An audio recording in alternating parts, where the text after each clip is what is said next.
Hi చెప్పుకుండు. ఈరోజు ముచ్చటేందంటే అలా సరదాగా ఫ్రెండ్స్ తో చెట్టు కళ్ళు తాగనీకే పోతున్నా. వెనకపల్లి గేట్ కి చాలా షాప్స్ ఉంటాయి, కానీ అందులో మనం ఎప్పటికి పోయేది ఈ అన్న దగ్గరకే. ప్యూర్ చెట్టు కళ్ళు ఇస్తాడు, తాగుతుంటే నీ అమ్మ సుర్రం అనుకుంటా బాడీలోకి ఎక్కుతుంది. ఇక ఈ చెట్లలో కూర్చొని తాగాలి. మేము తాగనీకే పోతున్నామని నేను కూడా వస్తా అంటుండు చింటూ బాయ్.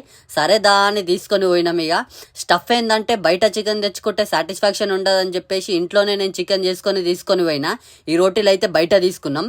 అబ్బా ఏమన్నుందా, చికెన్ రోటీలు కళ్ళు వా.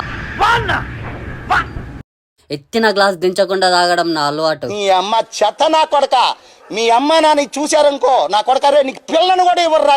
అలా కళ్ళు తాగి చికెన్ తింటే అబ్బా ఈ మన ఫీల్ ఉండే నా అసలు.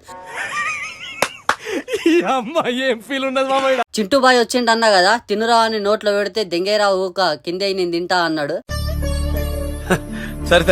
సరే కిందేసిన ముక్కని ముక్క లేకుండా సాగ మింగిండు. అలా కళ్ళు తాగేసి మెల్లగా కింగ్స్ కి వచ్చేసి వేడి వేడి చాయ్ తాగేసి కొద్దిసేపు ఉద్దర గప్పాలు కొట్టి నేను ఇంటికి మింగేస్తున్నా.